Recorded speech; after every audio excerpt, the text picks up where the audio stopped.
আজি ভাল করিয়া পাসাং রে দোতরা সুন্দরী কমলা নাচে আজি ভাল করিয়া পাসাং রে দোতরা সুন্দরী কমলা নাচে ওরে কমলার নাচনে বাগিচার পেছনে চাঁদো ঝলমলে হাসে রে ভাল করিয়া পাসাং রে দোতরা সুন্দরী কমলা নাচে।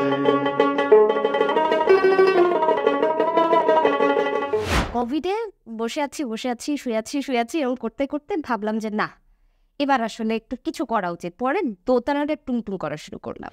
সারা দিন আমি ঘুমাতাম, সন্ধ্যা থেকে শুরু হতো আমার মুভি দেখা এবং রাত 12টার পরে শুরু হতো দোতারা ধরা। হ্যাঁ, দোতারা ধরে তারপর আবার মুভি দেখা শুরু করতাম। আমি খুব প্রাউডলি বলতে পারি আমাদের পরিবার মানে বাবার বদৌলতে যেটা হয়েছে, আমার পুরো পরিবার ভাওয়াইয়া, একমাত্র ভাওয়াইয়া পরিবার গত মানে 1400 বছরে আর কি।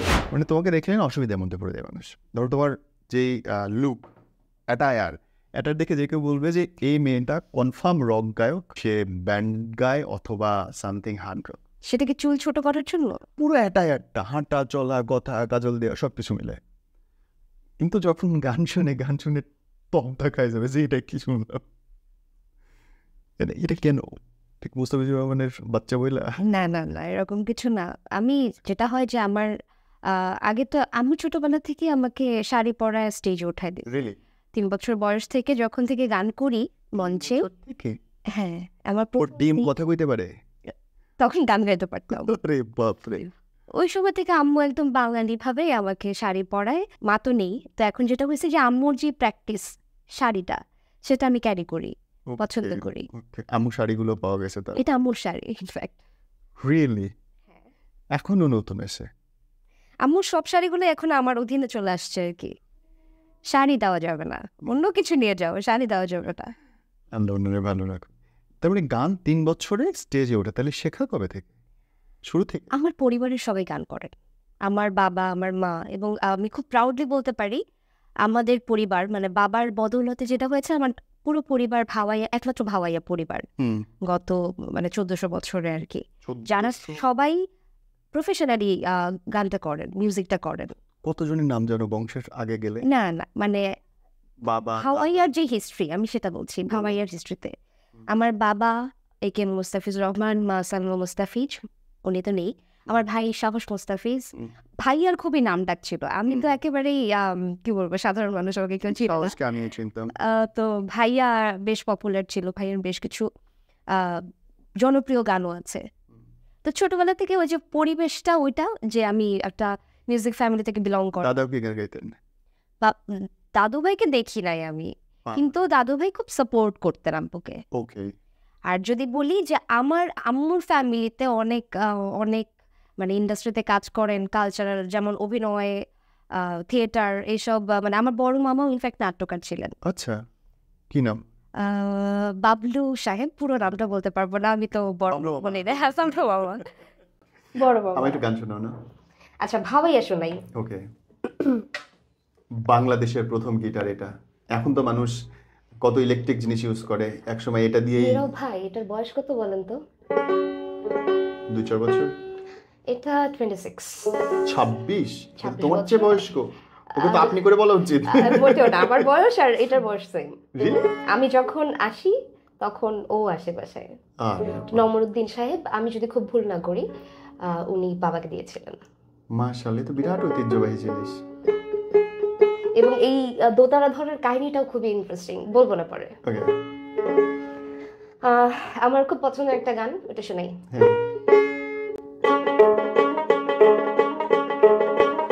আজি ভাল করিয়া পাসাং রে দোতরা সুন্দরী কমলা নাচে আজি ভাল করিয়া পাসাং রে দোতরা সুন্দরী কমলা নাচে ওরে কমলার নাচনে বাগিচার পেছনে চাঁদো ঝলমলে হাসে রে ভাল করিয়া পাসাং রে দোতরা সুন্দরী কমলা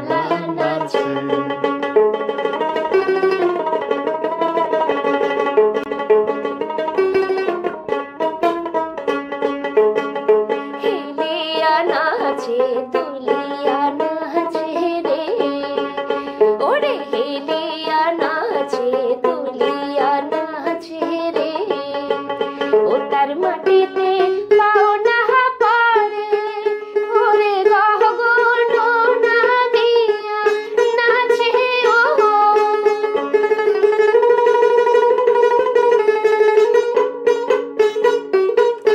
ওরে গহগন নামিয়া নাচে ও যেন কুঞ্জ পঙ্খী নাচে রে ও সুন্দরী কমলা নাচে আজি ভাল করিয়া ভাসামরে ঠাকুয়া সুন্দরী কমলা নাচে ওরে কমলার নাচনে বাগিচার পিছনে চাঁদ ঝলমলি হাসে রে ভাল করিয়া ভাসামরে দোতরা সুন্দরী কমলা নাচে দেখো সুন্দরী কমলা নাচে দেখো সুন্দরী কমলা নাচে ও দেখো সুন্দরী কমলা নাচে ইয়া বাত দোতারা ধরার গল্প। দোতারা ধরার গল্প সেটা হচ্ছে যে যেটা হয় যে স্কুল কলেজে আমার তো ক্যামব্রিয়ান ছিল স্কুল কলেজ কালো কালো ড্রেস র্যাপ বা কালো রিপরা বলতে পারেন। তো সেই জায়গা থেকে হচ্ছে স্কুল কলেজে যখন পড়ি তখন ফ্রেন্ডদেরকে দেখতাম আড্ডা মারার সময় যে সবাই গিটার বাজায় গান করে। তো আমার যেটা হয়েছে যে ওদেরকে দেখে দেখেই মূলত গিটারের একটা প্রবণতা চলে আসছে ভিতরে কাজ করতো। কোভিড সিচুয়েশনে যখন শুরু হলো আমার তখন স্কুল নেই, মানে তখন কলেজ নেই, মানে কি করবো, একটা মানুষ বেকার কতক্ষণ থাকতে পারে। আমি তো মুভি লাভার্স, আমি সিনেমা দেখতাম। যেটা হতো যে ফ্রেন্ডদের সাথে আড্ডা সবকিছু তো বাদ, সব বাসার মধ্যে স্টাক হয়ে থাকা। তো এরকম করতে করতে একটা সময় যে 2019 সালেই মানে বাসায় একটা ভাঙা গিটার ছিল, ঠিক আছে, ওইটা দেখা গেছে ভাঙা ঠিক না, মানে ফ্রেডটা খুব একটা স্মুথ ছিল না, তো ওটা বাজাতে একটু কষ্ট হতো। তো আমার একটা ফ্রেন্ড ছিল, আমার বেস্ট ফ্রেন্ড মিম, তো ওর কাছে একটা ভাঙা সাদিয়া দুনিয়ার যে কোনো 3 নম্বর মেয়ের নাম আমার বেস্ট ফ্রেন্ড। তো ওর একটা ভাঙা গিটার ছিল, ওইটা নিয়ে আসলাম। আব্বু তো প্রচুর চেতে গেল যে তুমি অন্যের জিনিস কেন নিয়ে আসবা, তোমার যেটা আছে তুমি সেটা মানে আব্বু খুব করে চাইতেন যাবে দোতারা ধরি। তখন আমার কাছে হচ্ছে দোতারাটা খুবই খ্যাত একটা ইনস্ট্রুমেন্ট, মানে আমার কাছে তখন মানে আমি জিনিসটা নিতেই পারতাম না যে দোতারা কেন বাজাবো, আমি গিটার বাজাবো, স্মার্ট লাগবে, গান করি, গিটার বাজাবো। তো কোভিডে বসে আছি শুয়ে আছি এরকম করতে করতে ভাবলাম যে না, এবার আসলে একটু কিছু করা উচিত। পরে দোতারাটা টুনটুন করা শুরু করলাম। তার 1 সপ্তাহ এরকম করে যখন বাজালাম, আমি যেটা হতো যে সারা দিন আমি ঘুমাতাম, রাত সন্ধ্যা থেকে শুরু হতো আমার মুভি দেখা, এবং রাত 12টার পরে শুরু হতো দোতারা ধরা। দোতারা ধরে তারপর আবার মুভি দেখা শুরু করতাম এরকম। তো টানা যখন 2-3 ঘন্টা 4 ঘন্টা বাজালাম, তখন একটা যেটা হলো যে আচ্ছা ঠিক আছে, আই ক্যান ট্রাই। কারণ আমার ছোটবেলায় যখন 2005 সাল, তখন মোকাদ্দেস আলী নামের একজন, তিনি বেতারে জব করেন, খুবই ভালো একজন দোতারা বাদক, তিনি আমাকে হাতে খড়ি দিয়ে দিয়েছিলেন এবং ফিঙ্গারিংটা শিখিয়েছিলেন। মাঝখানে অনেকগুলা বছর আমি আসলে এটার সাথে কানেক্টেড না, তো ফিঙ্গারিংটা মনে ছিল, বিধায় জাস্ট গানটা করতাম। আমি এমন না যে সারেগামা পাধানিসা এসব বাজাতাম, আমি গানটা তোলার চেষ্টা করতাম। এই তো এমন করতে করতে 1 সপ্তাহ পরে আমার ভাই ইলেকট্রিসিটি চলে গেছে। আমাদের যেটা হয় যে ইলেকট্রিসিটি চলে গেলে ওই সময়টা আমরা সবাই মিলে গান নিয়ে পড়ছি, বা দেখা যায় যে অনেক সময় ফ্যামিলি গেট টুগেদার হলে তখন। তো ভাইয়া যখন দোতারা মানে গান গাচ্ছিল, আমি দোতারাটা নিয়ে বসলাম অন্ধকারে। তো ভাইয়া বললো যে তুমি কি ভবিষ্যতে দোতারাবাদী খাওয়া নাকি। এই তো পরে যদিও তখন খুব মজা করে বলছে। তার কিছুদিন পরেই, প্রায় 2-3 দিন পরেই আব্বু একটা ভিডিও করে দেয় আর কি, দোতারা সহ আমি গান গাইছি। ওইটার পরে যেটা হয় যে আইপিডিসি আমাদের গান একটা প্রজেক্ট হয়েছিল, যেখানে হচ্ছে আমাকে আমন্ত্রণ জানানো হয়েছিল। এটা মাসুম ভাই, আমি তার কাছে সারা জীবন কৃতজ্ঞ থাকবো, কারণ এই মানুষটা আমাকে, মীর মাসুম আমারও ওস্তাদ ছে, এই মানুষটা আমাকে বেশ কিছু চান্স দিয়েছেন। তিনি আমাকে আইপিডিসিতে আমন্ত্রণ করলেন গান গাওয়ার জন্য, বললেন যে তুমি করো, মানে ছিল কিসবের সাথে ওই আইপিডিসি আমাদের গান ইসমাইলে, আইপিডিসি, এবং হচ্ছে ছিলেন পার্থ বর্মা মিউজিক কম্পোজিশনের, রাফিদ ভাই ছিলেন ক্রিয়েটিভ এজেন্সি। এই তো এরপরে যেটা হলো বাংলাদেশের প্রথম নারী দোতারাবাদক হিসেবে ইন্টারন্যাশনাল একটা প্ল্যাটফর্মে বাজানো আমি প্রথম সেই মানুষটা। এটা শুধুমাত্র যেটা হয়েছে যে ইয়ের জন্য মহিলা বাউল শিল্পী হয়ে গেছে, এই আর কি। আনন্দের। এবং এরপরে হচ্ছে শুরু হলো আর কি ওই দোতারার জার্নিটা শুরু হলো, এবং যেটা হয় যে ফাঁকিবাজি করে পড়ালেখাটা কি শেষ করছিল? পড়াশোনা তো চলছে, আমি তো ফ্যাশন ডিজাইনে পড়ছি, ফার্স্ট ব্যাচ, রবীন্দ্র সৃজন কলা বিশ্ববিদ্যালয়। কোথায় সেটা? এটা উত্তরে 12 নম্বর সেক্টর। ওকে, ওই যে উত্তরাতে মানে ফ্যাশন ডিজাইনিং বলতে তো একটাই চেনা যায়, শান্তা মরিয়ম বা বিজিএমইএ। হ্যাঁ Right. হ্যাঁ, এটা কি আরেকটা রবীন্দ্র আরেকটা? এটা আরেকটা ইউনিভার্সিটি। এবং নামটা সুন্দর। মানে এটা অনেকেই জানেন না, কারণ হচ্ছে আমি ফার্স্ট ব্যাচ, আচ্ছা, এটা নতুন ইউনিভার্সিটি। আমি এখনো বেরিয়ে হইনি, মানে আমার ব্যাচের যারা আছেন তারা মানে হ্যাঁ অলমোস্ট যাত্রাপথ 3 বছর ধরতে পারেন। ক্লাস শুরু হয়েছে 3 বছর, মানে 10-12 বছর ধরে কার্যক্রম চলছে। ও আন্ডারস্ট্যান্ড, বাহ মজা, বেশ মজা। আমার কি জানেন গানের ব্যাপারে কি মনে হয় শিল্পী, যে পৃথিবীতে প্রত্যেক দেশের নিজস্ব গানগুলো সবচেয়ে স্ট্রং। সে যত ডিজে বাজাও যাই বলো, দোতারা ধরবা এখনো মানুষ নাচবে, ঢোল ধরবা মানুষ পাগল হয়ে যাবে, এটা শুনে কোনো বিকল্প হয় না। এবং আমাদের শেকড়ের মধ্যে এই মালটা রয়ে গেছে, এই সুরটা রয়ে গেছে একদম। এবং এই জন্যই এই জিনিসগুলো না নেশাগ্রস্ত করে ফেলে। মানে এটা তো একটা মায়া, তাই না? প্রথম কথা হচ্ছে তুমি শুনছই আমাদের লোকসঙ্গীতে এমন একটা সুর আপনাকে আপনার মনে গিয়ে না দাগ কাটবে, আপনার ইমোশনের সাথে জড়িত, আপনার প্রেম, আপনার নিবেদন সবকিছু লোকসঙ্গীতে পাবেন। একটা প্রেমের গান শোনো না, মিষ্টি প্রেমের গান, এবং শুধু বিদেশিদের জন্য, প্রবাসী বাঙালি, প্রবাসী বাঙালির জন্য। তাইলে এই গানটা শুনাইতে পারি, যেটা হচ্ছে ভাওয়াইয়া গানের রানী, মানে একটা গান আছে ওকিও বন্ধু কাজল। হায় হায়, আমি ওটা চেষ্টা করতে পারি, আমাদের যদি কপিরাইট না ধরে এই গানটা থাকবে শিওর। যদি বন্ধু যাবার চায় ঘরের গামছা তুইয়া যারে, বন্ধু জলভ মোরারে, কোন দিন আসিবেন বন্ধু কয়া যাও রে, ও কি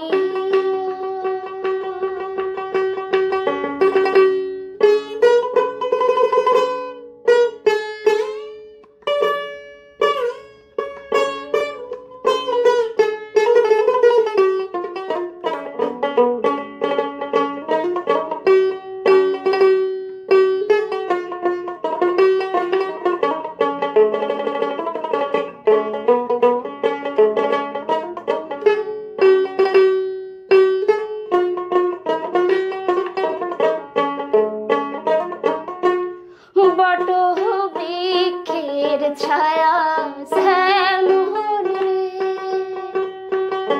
মোহর বন্ধুর মায়া তেমন রে, বট বৃক্ষের ছায়া শ্যামল রে,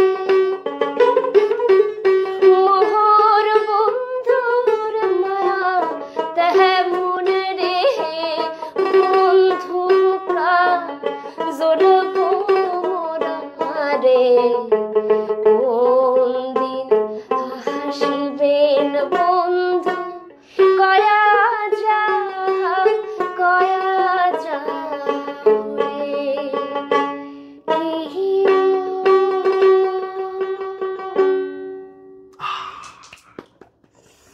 কলিজা ঠান্ডা হয়ে গেল গো। মানে আমি গান গাইতে পারি না আসলে খুব সুন্দরভাবে, কিন্তু আমি চেষ্টা করি আসলে গাওয়ার, হয় না? অসাধারণ অসাধারণ অসাধারণ, কি আকুতি গানটার মধ্যে। উফ, গানটার মেসেজটা দেখছেন, কোন দিন আসিবেন বন্ধু কয়া যাও রে, তুমি যাওয়ার আগে বইলা যাও আগে কবে আইবা। আগে যেটা হতো যে গরুর গাড়িতে করে তো আসলে যেত, আর সময় তো 5-7 দিনের পথ, মাসের পথ। হ্যাঁ হ্যাঁ হ্যাঁ, এবং শহরে যেত, কোনো যোগাযোগ ব্যবস্থা ছিল না, কেবল কবুতর। তাও যদি কেউ মাইরা খায় ফেলাইতো তাহলে তো শেষ, তাইলে তো কথাই নেই। কি অসাধারণ। এই গানটা লেখা কার জানো? এটা প্রচলিত গান, এটা আব্বাসউদ্দিন সাহেব গ্রামোফোন রেকর্ডে গিয়েছেন এবং এটার আসলে কে গীতিকার কে সুরকার এরকম কোনো প্রমাণ পাওয়া যায়নি। অনেক পুরনো গান তো, হাজার হাজার বছর পুরনো। হয়তো কেউ খুব দরদ দিয়ে ওকে গাড়িয়াল ভাই, ওকে বন্ধু কাজল ভোমরা, তারপর ফান্দে পড়িয়া বগা কান্দেরে, তারপর ওকে একবার আসিয়া সোনার চাঁদ পর যাও দেখিয়া রে, যে জন প্রেমের ভাব জানে না, এগুলো কিন্তু। ও কি সোনার চাঁদ, একটু শোনাও না। আচ্ছা আমি ওটা একটু চেষ্টা করতেছি, 2 লাইন। আমার স্যাড গান ভালো লাগে। ওরা কান্দে কুড়ি কান্দে কান্দে বালি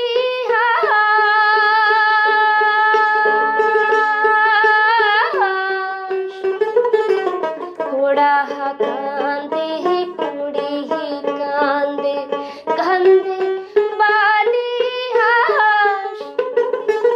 হরে ডাহুকির কান্দনে আই মুই ছাড়লু ভাই আর দেশ রে, কি একবার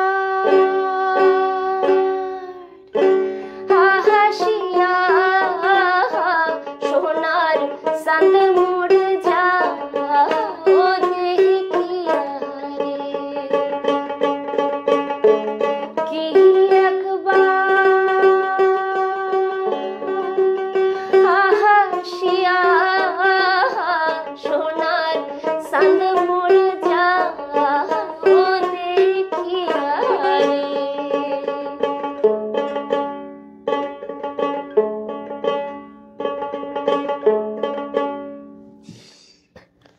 নামায় না, আরো স্যাড গান শোনাও। মানে কি আজকে কি গানের উপর দিয়ে খুব যাচ্ছে, ব্যাপারটা জ্বলছে, খুব স্যাড গান। তাইলে বাবার লেখা একটা গান গাই। হ্যাঁ, বাবার লেখা, যেটা বাবার অনেক লেখা গান আছে, অনেক সুর করা গান আছে, আমি নিজেও জানি না আসলে কত, উনি নিজেও জানেন না, আমার মনে হয় তাই। কারণ যেটা হয়, আমি একটা ছোট্ট ঘটনা শেয়ার করি, সেটা হচ্ছে শিল্পকলার একটা ইভেন্টে গেছি আমি গান গাইতে। তো মুক্তি মানে শেখ মুজিবুর রহমান আর কি, তাকে নিবেদিত আর কি ভাওয়াইয়া গানের পর্ব ছিল সেটা। তো সেই জায়গা থেকে যেটা হয়েছে যে আমাকে যিনি মানে ছিলেন, ইনস্ট্রাক্টর ছিলেন আনিসুল হক, আনিসুর রহমান আঙ্কেল। তো আনিস আঙ্কেল বলতেছে যে তোমার বাবার লেখা একটা গান, তো মানে আরো আর্টিস্টরা গাচ্ছেন, তো আমাকে বলছে এই মেয়েটা তোমার বাবার লেখা গান করবে, একটু শুনে দেখো তো ঠিকঠাক আছে কিনা সুর। এখন আমি তো শুনে দেখেছি, এই গান তুমি শুনিই নাই কখনো, কিন্তু ঠিকই আর্টিস্টরা আসলে শুনেছেন এবং সেগুলো তুলে নিয়ে গিয়ে গাচ্ছেন।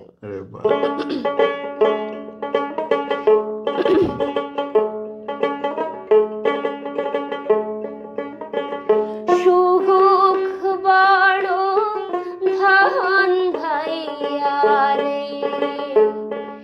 এই যে সুখ বড় ধান ভাইয়া রে, ভাই রে দুঃখের সংসারে, ওরে দুঃখের জ্বালা নাকি কি ভালো,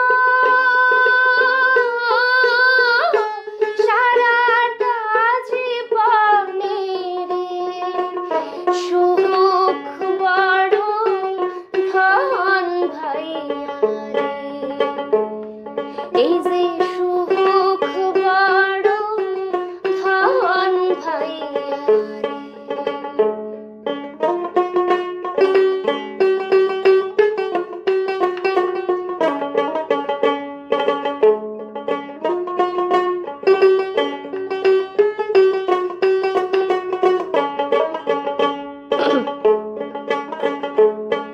একবেলা মোর ঝোটে যদি আর একবেলা নাই, হায় রে আর একবেলা নাই, ওরে নাই সাথে করো যুদ্ধ, কষ্ট মোর শাখাই রে, সুখ বড় ধন ভাইয়া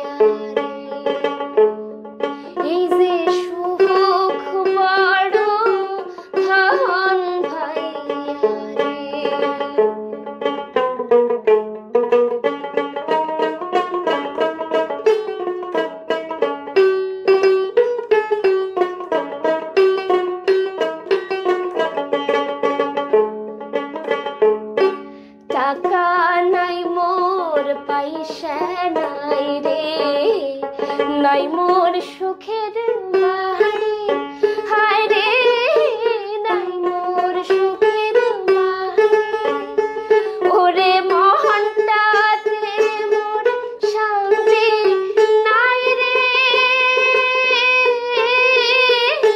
সুখ গেছে মুখ ছাড়ি রে, সুখ বড় ধন ভাইয়া রে, এই যে সুখ বড় ধন ভাইয়া রে, এই যে সুখ বড়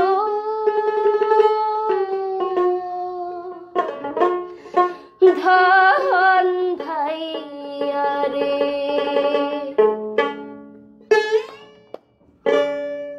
নিজের বাপের গান গাওয়াটা একটা অন্যরকম ফিলিং না? নিজের গান লাগে, হ্যাঁ, কিন্তু আব্বুর গানের একটা প্রবলেম কি জানেন? আব্বুর গানের প্রবলেমটা হচ্ছে যে আমরা আব্বুর সামনে, আমি এবং আমার ভাই দুজনেই আব্বুর সামনে গান গাইতে ভয় পাই। তার কারণ হচ্ছে এক্স্যাক্টলি সেকেন্ডে লাইনে লাইনে ভুল ধরেন। তো তার সামনে আসলে যেটা হয় যে রিয়াজ করতে, এই যে আব্বু বলে যে আমার সামনে তো বসো গানগুলো নিয়ে, বসা সাহসটাই হয় না। বরং বসলে তো ভালো, বাবা ভুলগুলো ধরায় দিবে। কিন্তু লাইনে লাইনে সেকেন্ডে আপনি এটা বুঝবেন না ভাই, এটা যারা ফিল করে তারাই বুঝবে। ইনফ্যাক্ট ওস্তাদের বাচ্চা না হলে বোঝে, কারণ সে তো এখানে মাস্টার, প্রতিটা লাইন তো তার হাত দিয়ে বেরোনো একদম, কোথায় কিভাবে কতটুকু ভাঙন দিতে হবে, কোন জায়গায় ভাঙন দিব, মানে ওটা আমার নিজের, মানে আব্বুর কথা হচ্ছে যে যেটা তোমার মৌলিক গান না সেটা তুমি কেন অন্যের মতো করে, মানে তোমার নিজের মতো করে গাবা। মে বাবা, এটা থাবরানি হলো একটা। হ্যাঁ, তোমার নিজেরটা তুমি যা ইচ্ছা করো, হ্যাঁ, অন্যটা তুমি বদল করবে কেন? যেভাবে গাইছে, যেমন ফেরদৌসী আন্টি উনি যেভাবে গেয়েছেন ওনার মতো করেই গাইতে হবে। এটা যারা বাবার কাছে গান শিখতে আসেন তারা এটা খুব ভালোভাবে জানেন। মানুষ কি এখন এই সেমি ক্লাসিক বা পপ বাদ দিয়ে ইয়েটাও গান শিখতে আসে বা আগ্রহ আছে বলে মনে হয়? এখন প্রচুর শিল্পী ভাওয়াইয়া গায় ভাই, প্রচুর শিল্পী। আমি এই কথাটা, এই আনসারটার জন্য আমি এই প্রশ্নটা করেছি। এটা যে আমার যেমন কোক স্টুডিওর কথা বলি, সেখানে সবই তো দেশের গান, সবই ফোক, ঠিক আছে, ওখানে ফিউশনাল কিছু গান আছে। তবে এই যে ধরেন ওকে একবার রাশিয়া সোনার চাঁদ মোর যাও দেখি, আর এই গানটার সাথে চিনতে প্লে ইয়ে করেছে না? না না, আমি কোক স্টুডিও না, আমারটা ছিল আইপিডিসি। আমার কোক স্টুডিও এখন আমাকে খুঁজে পায় নাই। কোককেই খুঁজে পাচ্ছে না বাংলাদেশের মানুষ, কি জ্বালা যন্ত্রণা, মহাচক্রান্ত চলতে চতুর্দিকে। হ্যাঁ, ভেতরে ভেতরে অনেক কিছুই হয়, অনেক কিছু। আমরা ছোট মানুষ, আমাদের যেটুকু বলে আমরা সেটুকু। তবে একটা জিনিস দেখেন, আজকে একদম প্ল্যান করে আসা হয়নি, তারপরেও আপনিও ব্ল্যাক আমিও ব্ল্যাক। লিটারালি আজকে আমরা 2টা এপিসোড শুট করলাম, সানায়েরটা এবং এটা, এবং আমরা সবাই আজকে কালো। I don't know how it's happen, but সম্ভবত গরম কমের জন্য আজকে সবাই ব্ল্যাক করছে। বৃষ্টি ছিল, হ্যাঁ আজকে বৃষ্টি মুখর দিন ছিল। আপনার শাড়ি পরার গল্পটাও সুন্দর, আপনার বেহালা ধরার গল্প সুন্দর। ভাই দোতারা প্লিজ, বেহালা এই যে আপনি, আচ্ছা বাই দ্য ওয়ে অডিয়েন্সকে একটু বলি, সেটা হচ্ছে যে আপনারা তো সবসময় উপস্থাপক বা মোটিভেশনাল স্পিকার হিসেবে আপনারা নীরব ভাইকে দেখেন বা জানেন, কিন্তু নীরব ভাইয়ের যে বেহালার প্রতি একটা অন্যরকম প্যাশন বা মিউজিকের প্রতি বা ফোক গানের প্রতি যেই লেভেলের প্যাশন আমি এসে দেখলাম, মানে ইটস অ্যামেজিং। আমি এটাকে খুব অনার করলাম, কিন্তু আপনি বেহালাটা বাজানো শুরু করেন প্লিজ। আইনা দাও না, আমি একটু দেখাই মানুষ। হ্যাঁ প্লিজ। আমি গত 5-7 বছর হয়েছে একটা বেহালা কিনছি, এবং এটা কি খুলে ফেলবো নাকি এই প্যাকেট সহ নিয়ে আসি? আমি চাইছিলাম যে আমি এটা শিখি, কেন কি আমার মনে হয় যে পৃথিবীর সব অন্যতম একটা বাদ্যযন্ত্র বেহালা, যেটা মানুষকে টাচ করে, আত্মাকে ছুঁয়ে যায়। দেখেন এখনো অকৃত্রিম রয়ে গেছে বেহালাটা, সুন্দর, কালারটাও তো সুন্দর। হ্যাঁ, আমি কেনার সময় খুব ভালোবেসে কিনছি, কিন্তু আমি চালাইতে পারি না, আমি কিনে রেখে দিছি। কেন পারি না? আমার লালমাটিয়াতে আমি কোনো টিচারও পাই নাই ভালো, যে আমাকে এই দরিদ্র বাচ্চাকে শিখাবে, হয় নাই। I miss it. এখনো আমি ধরলে না, বুঝছো, কেমন কেমন সাউন্ড করবো, ভালো সাউন্ড করে না, মনে হয় মারামারি করতেছে। মানুষ ধরলে বেহালা বাজে, আমি ধরলে মনে হয় মারামারি করতে। ছেড়ে দাও, দেখো ও বলতেছে প্লিজ ছেড়ে দাও। টিউনে কিন্তু আসতেছে, জিনিসটা টিউনে আছে। আর যদি উপরেরটাকে ধরিও বলবে যে আমাকে না বাজাইলে হয় না, বলতেছে যেও না সাথী, ও ও অনেক কষ্ট, বাট আমি চাই তোমাকে বাজাইতে, কোনো একদিন শিখে ফেলবো শোনা ভাই। এখানে থাক না, দেখতে সুন্দর লাগতেছে জিনিসটা। কাছেই রাখি। এনিওয়ে শিল্পী, আমি খুব মুগ্ধ হয়েছি কি এত অল্প বয়স, এত সুন্দর দোতারা বাজাচ্ছে মেয়েটা, এত জায়গায় নিজের প্রতিভা দেখাচ্ছে, এত বড় একটা মেয়ে, বাবার মেয়ে, এবং এই বয়সের মেয়েরা বিশেষ করে তো এই গানের দিকে আসেই না, সেখানটায় আপনার পথ চলা এবং এগিয়ে আসাটা মারাত্মক লেভেলের সুন্দর। Thank you. বাংলা সংস্কৃতির জন্য কিছু একটা করার চেষ্টা। কিন্তু আমি আসলে আলটিমেটলি গানটা যদি গাইতে পারতাম প্রপার্টি, মানে যদি গান হতো আর কি, তাহলে আমি খুব মানে খুশি হতাম। আর এগুলোকে বাংলায় বলে ঢং। দাদা ঢং করতেছে না, ইটস রিয়েলি ট্রুথ, ট্রুথ। আমি খুব ভালো চেষ্টা গাওয়ার করি পরে বলবে গাইতে। যে আজকে গলা ভালো নেই, এগুলো কমপ্লিটলি ঢং। শিল্পীদেরকে যখনই বলো গান গান, আসলে গলা তো ভালো নেই, মনে ধরে আমি ভাবে। চেষ্টা করি ভাই, আমার জায়গা থেকে আমি চেষ্টা করি, বিনয় বিনয় আমি বিনয়। চেষ্টা করি, কোনো একদিন হয়তো নিশ্চয়ই হবে। তবে আমি চাই আপনারা সবাই আমার জন্য দোয়া করেন। আমি আরো মানে সবচেয়ে বড় কথা হচ্ছে স্বপ্নের কখনো কোনো সীমানা নেই। বাহ। তো আমি স্বপ্নটাকে ওই পর্যন্ত আকাশচুম্বী করবো না, আকাশের থেকেও বড় কিছু রাস্তায় যদি যাওয়া যায়, যদি আমার জন্য কিছু সৃষ্টিকর্তা দিয়ে রাখেন, তাহলে আমি কেন সেখানে যাব না? সৃষ্টিকর্তা সুর দিয়েছেন, এটার জন্য আমি ব্লেসড। আর আল্লাহ ওইটা আমার দেয় নেই। আমার গলা সুন্দর, আমার গলা সুর নেই। সেটাই, এত সুন্দর করে কথা বলার পরে কেউ যদি বলে যে আমার গলায় সুর নাই, তাহলে আসলে আমার কিছু বলার নাই। এনিওয়ে শিল্পী, থ্যাংক ইউ সো মাচ। আল্লাহ বড় করুক, বাংলা সংস্কৃতির জন্য কাজ করার সুযোগ দিক। আর বিশেষ করে আমি জানি এই অনুষ্ঠানটা বেশিরভাগ দেখবেন সৌদি, দুবাই, কাতার এসব দেশের মানুষরা। আপনারাই বাংলাদেশের প্রাণ আসলে। আপনারা না থাকলে বাংলাদেশের অর্থনীতি টিকতো না, আপনারা না থাকলে বাংলাদেশটার খোঁড়ায় খোঁড়ায় চলতো না, সংস্কৃতি থাকতো না, দেশ থাকতো। আপনারা বিরাট কিছু। আমাদের তরফ থেকে ভালোবাসা আপনাদের জন্য। Thank you. Thank you.